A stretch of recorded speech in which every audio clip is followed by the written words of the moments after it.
নমস্কার বন্ধুরা, চ্যানেলটাকে সাবস্ক্রাইব এবং লাইক করে দেবেন এবং তার সাথে বেশ কিছু খবর উঠে আসছে।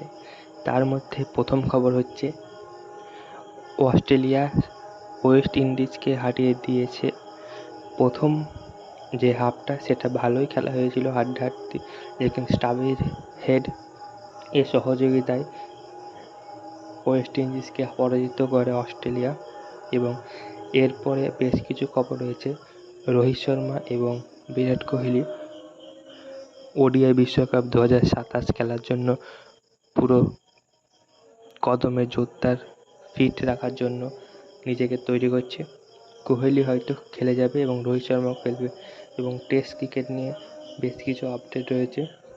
উঠে আসছে যে এর পরের ম্যাচে প্রসিদ্ধ কৃষ্ণ হয়তো খেলবে না টেস্ট ম্যাচ, ওর জায়গায় আশদীপ সিং খেলতে পারে এবং উঠে আসছে কুলদীপ যাদবও খেলতে পারে।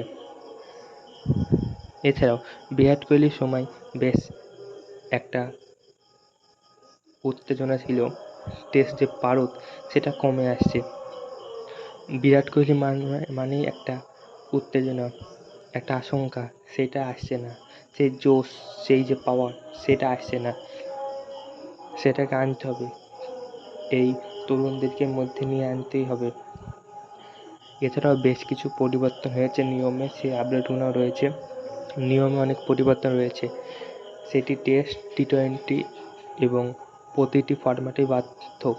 আর 2026 টি-20 বিশ্বকাপের জন্য গৌতম গম্ভীর একটি দল গঠন করছে। সেই দলে কে কে খেলবে কোনো রকম ঠিক নেই, কিন্তু এই টেস্ট খেলার পরে সেইটা নিয়ে আবার চর্চা শুরু হবে।